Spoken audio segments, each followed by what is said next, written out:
I came here from San Francisco today to share just a very brief story about Amanda and the impact she's had on my life, the impact she's currently having on a dozen other women's lives that are fighting cancer, some terminal, and the impact she's going to have on hopefully hundreds and thousands of lives as we continue on with the work that she inspired. So to the friends and family and the church family and to her extended family, her sisters, 5 that are here, the 2 that aren't, to her 3 beautiful children, especially her beautiful granddaughter. I offer you my sincere condolences. I've probably known Amanda the least amount of time. But I would contend that I love her just as much as anybody in this room. And that I will always be amazingly grateful for her and how she touched my life. See, I first heard of Amanda in the spring of 2011 when her sister Marion and Jim, her husband, called me because my wife, Margot, who was 38 at the time, was on her deathbed after fighting breast cancer for 9 years. And all they wanted from me was a referral to an oncologist in San Francisco. Amanda decided to go to the Bay Area for better care.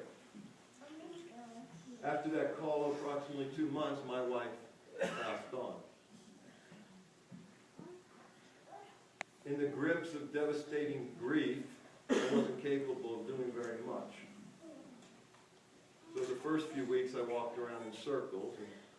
And then I started visiting with Amanda, figuring my 9 years of breast cancer experience might be useful. And then I started going to doctor appointments with her, surgeries, and I started to fall in love with her. I couldn't have been there as much as I wanted to be because I was fighting my own demons of grief at times. But it was in those times that we spent together that a seed of a foundation to help people with cancer was born. Because we were sitting in an oncologist's office, which I just spent 9 years doing, and he said to Amanda, your best protocol to extend your life is these 3 types of chemotherapy. But your insurance will only pay for one. But maybe we can get you a grant over here in a few weeks. Maybe we can get the pharmaceutical company to give you some, but we're not sure. Frankly, I was shocked because that wasn't my experience, because we came from perhaps better insurance or more money. I was screaming out of anger on the inside, but it really wasn't my place to say anything. So I simply said this. Here's my credit card, and you give this young lady whatever it is she needs. And it was in that moment, in that act, the seed for a foundation to help people that don't have great insurance and don't have money and are fighting a terminal illness was born.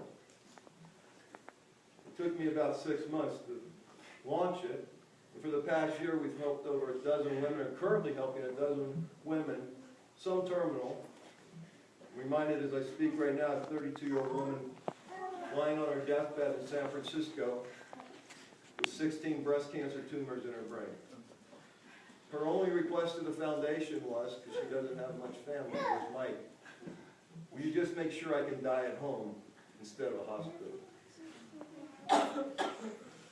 So I love Amanda Parrish. And so do these other women. Now let me tell you something magical that's happened. Because of the work we've been doing, and through some really crazy circumstances that involve people like Joaquin Phoenix, Casey Affleck, Ben Affleck's brother, I was introduced to an organization called Shanti,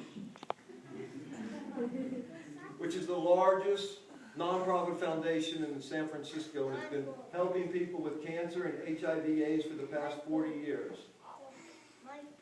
300 organizations around the globe have adopted their model of peer support. And they are aggressively trying to get our foundation, which is called Love for Margot Foundation, to join forces with them.